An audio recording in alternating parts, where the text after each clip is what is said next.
A closer look at the top political headlines this week. Joining us are ABC White House correspondent MaryAlice Parks and contributing political correspondent Rachael Bade. Welcome to you both. So MaryAlice, let's go ahead and start with you here because there's been that big fundraising push for the candidates, right? Biden was here this week with Obama and Clinton. Trump has a big event coming up at Mar-a-Lago next week. I mean, big picture, Democrats feel a lot better at this point about their fundraising. They came into this month, the Biden campaign and the Democratic National Committee, with about $100 million cash on hand. That's interesting because it's more than double what the Trump campaign and the Republican National Committee had on hand. So they have this huge war chest, and that was before this big, glitzy, high-profile fundraiser with Obama and Clinton. They say that at that one night alone, they raised $26 million. Wow. I mean, we don't know for sure until finance reports are filed. And Republicans would argue that Trump and the RNC are just now starting to do some of that joint fundraising together. But look, Democrats feel good. I did talk to the campaign after that event, though, about those protesters we saw. I mean, even at such a high-profile event, 3 presidents there were multiple protesters that interrupted the speeches. These are largely young progressives. They are demanding a real change when it comes to U.S. policy towards Israel. The campaign really does downplay this. They are convinced, maybe naively so, that those voters come back to the Democratic Party in November, but it's still a big question. And those young voters are so important to the Democratic Party. Rachel, let's bring you in, and let's pivot to Congress now, out for the Easter recess. But we're already getting an indication of just how busy things will be when lawmakers return. What is on the agenda? Yeah, we should all enjoy our spring breaks right now because it's going to be nuts when Congress comes back.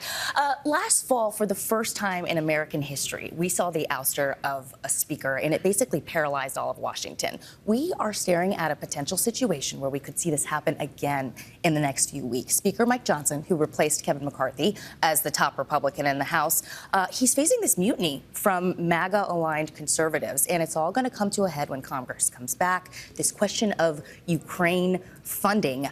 Now, specifically, Mike Johnson has been refusing to put up Ukraine for a vote on the House floor. He knows that there are a lot of Trump allies who say that if he does that, they're going to oust him as Speaker. But he's facing a lot of pressure. This is a top priority for the White House. The Senate has already passed Ukraine assistance. He got a personal call from the Ukraine president the other day saying, look, if we're going to fight back against Putin, we need this money now. And Johnson has this group of sort of defense hawks, Republican chairman of the Intelligence Committee, Armed Services Committee, who are saying, look, for our own national security, we need to put up this money. So the reporting this week that we've heard from sources is that he is going to have this vote. And that means we could potentially see a move to oust him, even in an election year. It's really crazy. Yeah. Of course, with McCarthy, Democrats refuse to bail him out. He gets ousted. You're hearing that with Mike Johnson, the Democrats actually might save him this time? Yeah, it's extremely fascinating because, as you mentioned, Democrats didn't lift a finger to help Kevin McCarthy. He actually thought that they would do so. But Democratic sources in the House have told me that with Speaker Johnson, things are a little different.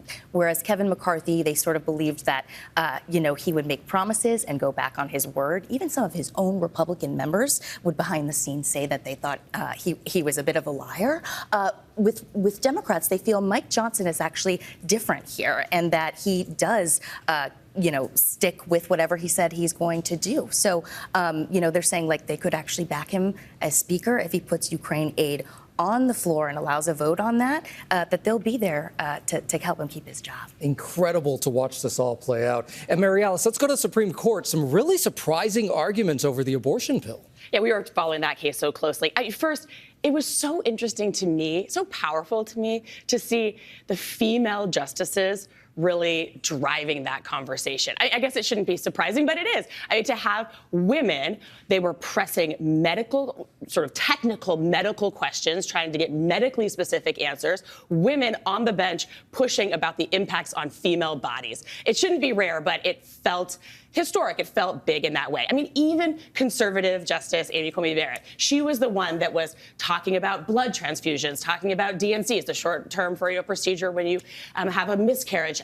It was fascinating to me. And look, we're going to see abortion back in front of the Supreme Court next month. I mean, this is another high-profile case. The federal government has taken an issue with Idaho, a few other states, where they say that the anti-abortion laws don't do enough to protect women in medical emergencies, that there's longstanding federal law that demands that doctors have to stabilize a patient who comes into the ER, and more needs to be done. So huge implications for that case as well. We're going to hear those arguments in just a few weeks. And rulings that truly impact millions of people, specifically millions of women. Yes, and ladies, I have to say, you guys bring so much to this conversation because you guys are out there in D.C. asking the questions, getting the information from the sources, completely invaluable. So thank you for being here. Yes. Good to be here.